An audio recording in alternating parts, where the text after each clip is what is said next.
dengan niatnya yang baik, walaupun dia tidak melaksanakan dan membuktikannya, akan tetap diberi pahala oleh Allah. Sebaliknya, banyak suatu amal-amal yang tidak diberi pahala oleh Allah karena dengan tidak adanya niat.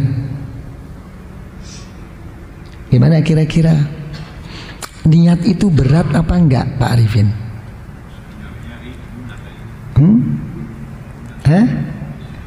Berat mana, niat sama pegang tasbih? Berat mana niat dengan megang kacang? Beratan megang beratan megang kacang. Niat itu nggak berat. Niat itu cuman menyangkut paut kepada apa? Seberapa ya ingat kita. Gitu aja. Jadi sebetulnya kalau melihat ini ya, pintu pertama taufik pertolongan dari Allah adalah dibukanya hati kita bisa memapankan suatu niat. Ya. Dalam suatu niat, di dalam Masnad Al-Imam Abu Ya'la radhiyallahu an, Rasulullah sallallahu alaihi wa alihi wasallam menerangkan suatu hadis qudsi ya. Satu tempo yaqulullahu ta'ala lil hafadhah yaumal qiyamah uktubu li 'abdi kadza wa kadza. Kata Allah kepada malaikat tukang catat amal-amal kita, uktubu li 'abdi kadza wa kadza minal ajr. Tolong hamba-hamba saya itu wahai malaikat, kamu catat deh berapa pahala untuknya. Tidak terima malaikat, ya Rabbana lam nahfaz dzalik minhu wala huwa fi suhufina. Kenyataan wahai Allah, mereka itu tidak punya apa-apa di sini dan tidak ada catatan-catatan yang harus saya catat di sini di dalam dia memperoleh pahala-pahala yang telah akan engkau berikan itu ya Allah. Dijawab oleh Allah subhanahu wa ta'ala, innahu nawah. Kamu tahu apa kamu itu? Dia telah mempunyai niat kok. Bagaimana kira-kira? Kalau sudah begini bagaimana Pak Sofyan? Berat mana sekarang? Niat yang baik untuk pergi haji ya, dengan sekaligus bisa melaksanakan niatnya untuk memperoleh suatu pahala yang mulus sempurna dari sisi Allah. Kira-kira enak mana?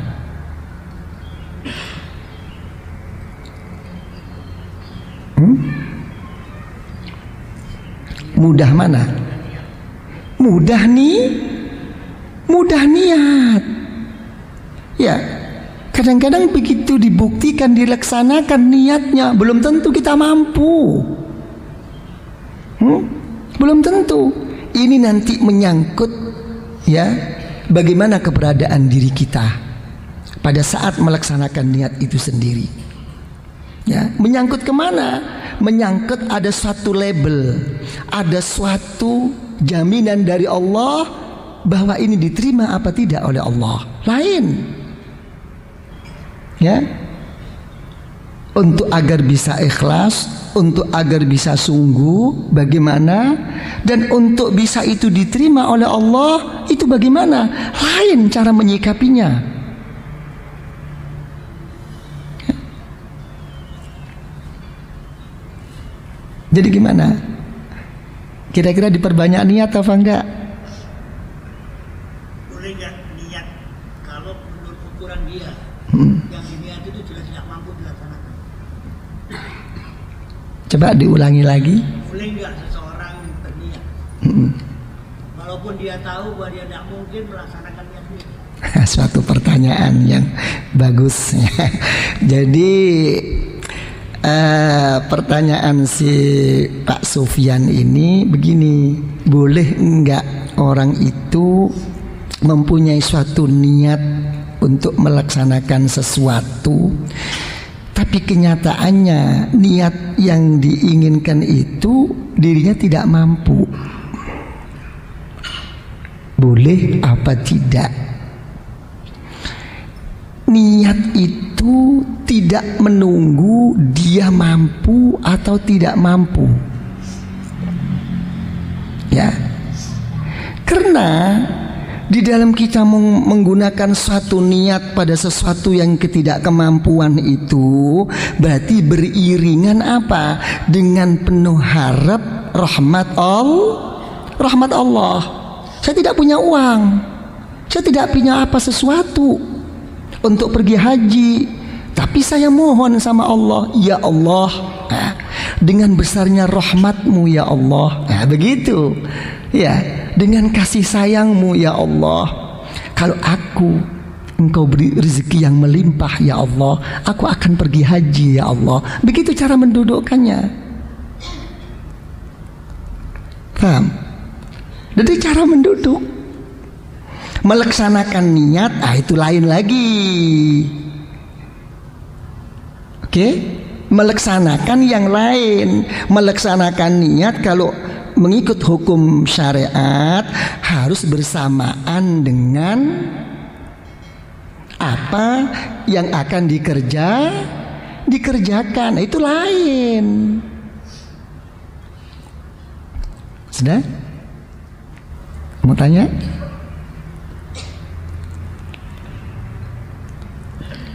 Terus bagaimana?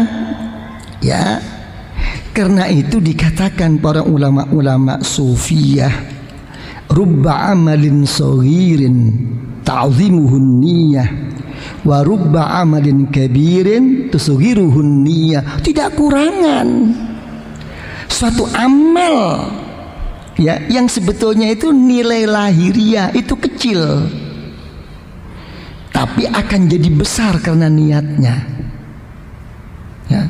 Begitu pula tidak kurangan amal yang begitu besar tapi jadi mengecil karena niatnya.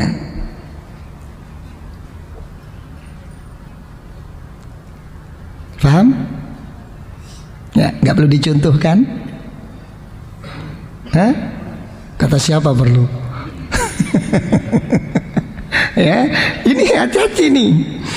Ya diniat dong. Ya nanti ini semua ini belakangan nanti pembagian ikhlas.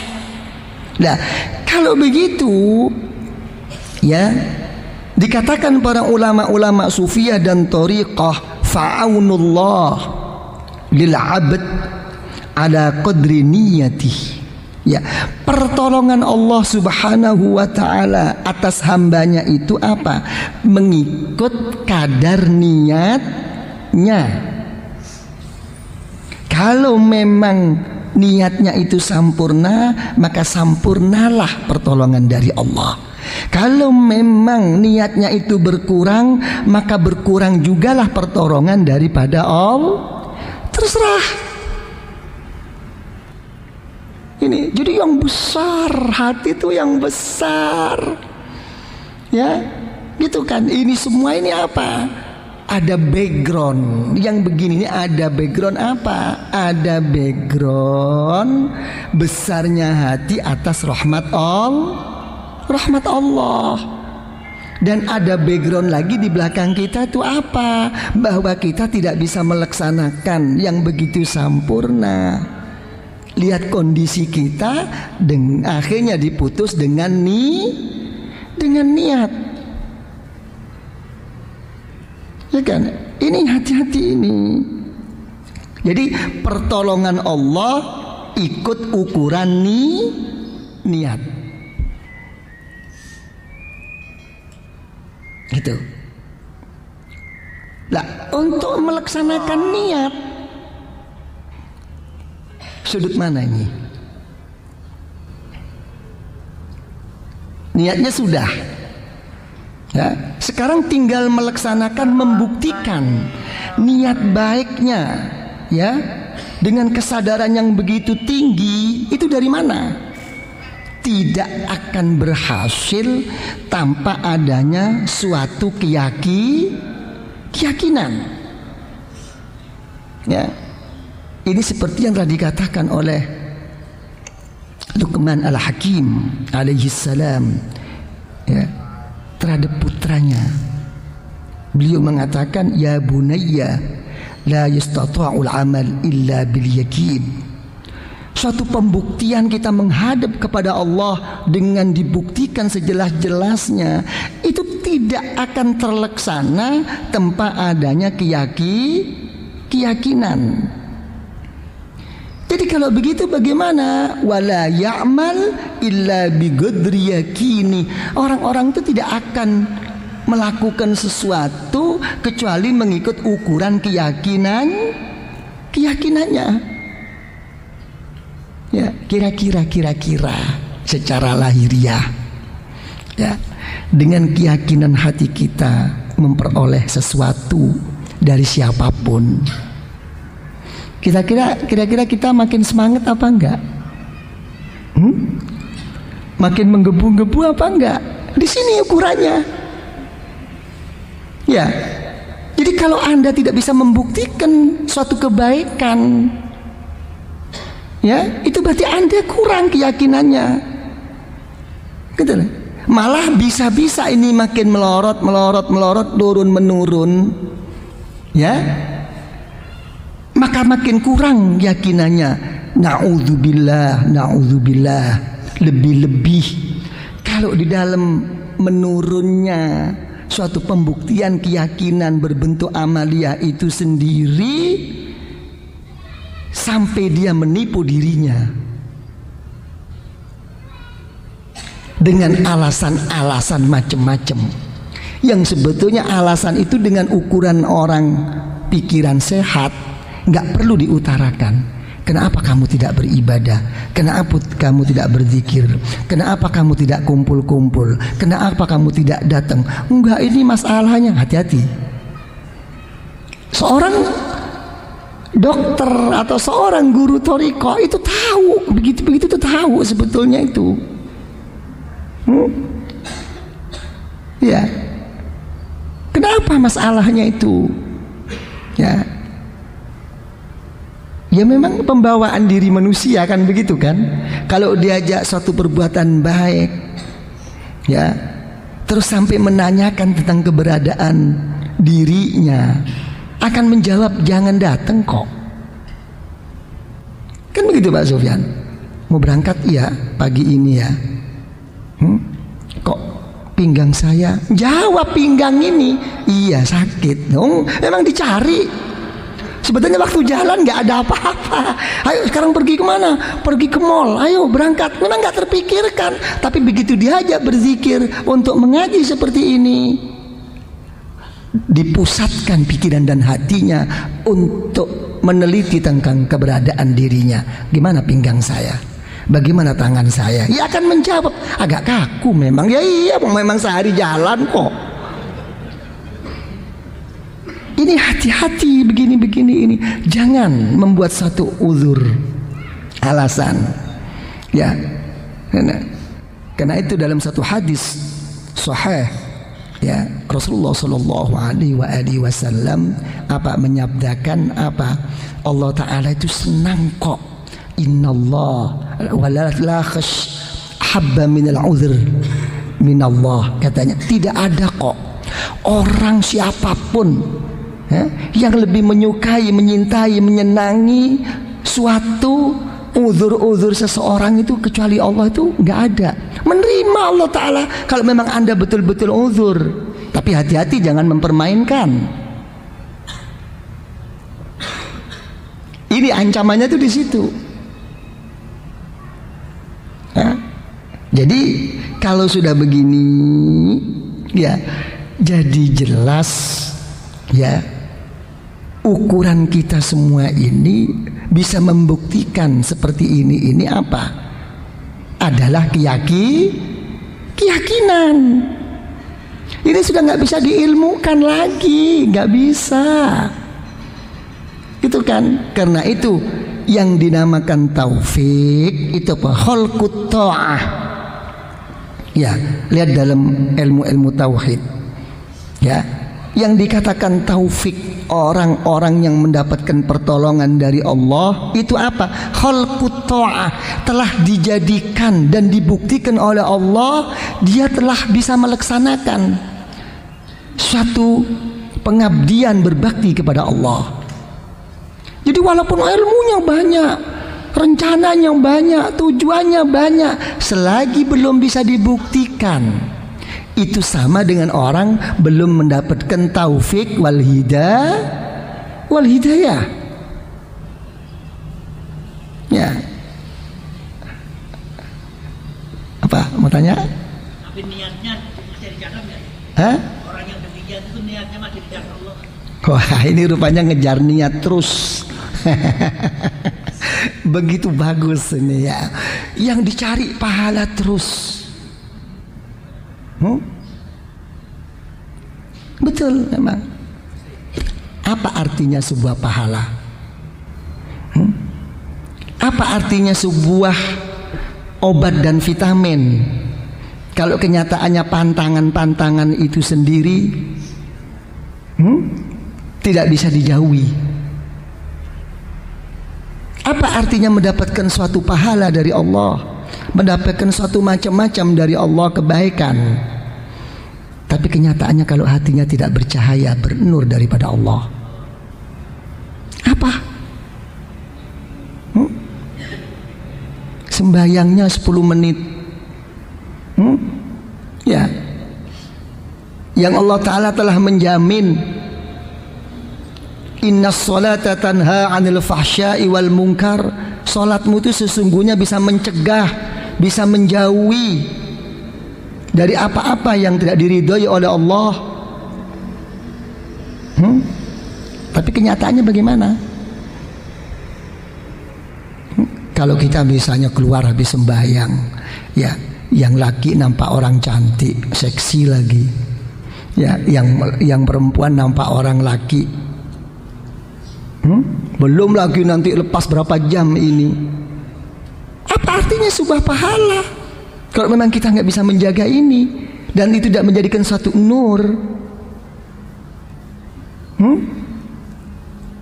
Kira-kira banyak mana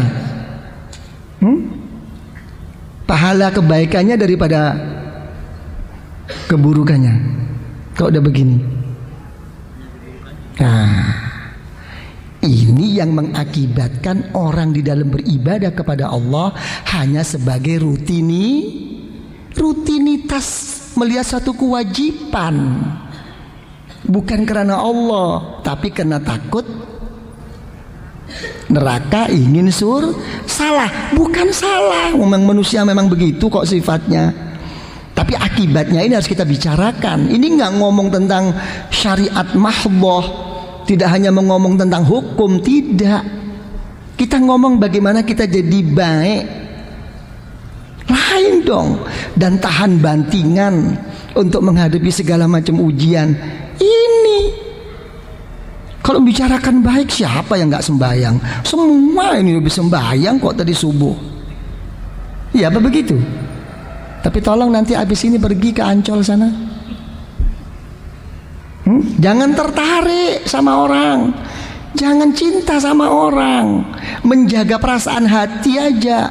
Melihat orang begini, begitu. Kadang-kadang lihat bajunya orang kelir ini, kelir itu, udah nggak bisa kok. Aina sirrus shalah wa nurus shalah. Di mana rahasia dan nur di dalam kamu salat, di dalam kamu berzikir kepada Allah? Tolong ditanyakan. Di posisi mana? Di mana nurnya, sirinya? Nggak hilang, lagi ngelencer. Jadi nurnya aja udah ngelencer, udah jalan-jalan, apalagi orangnya. Ya. Terus gimana? Mau tanya?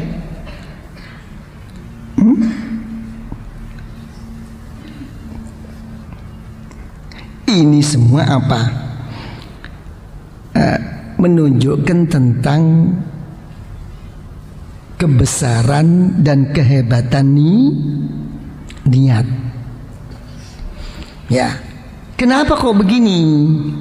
Ya, karena niat itu ya merupakan amalun qalbiyun salimun min tatarruki nahwir riya. Ya, suatu amal ya yang mana amal itu menyangkut di dalam hati. Nah, keberadaan niat di dalam hati ini apa? Menjadikan apa? Dia akan selamat dari segala macam-macam penyakit yang berbentuk riya. Itu kehebatan. Pembuktiannya boleh riya, boleh tidak tahan, tapi tentang niat tetap utuh.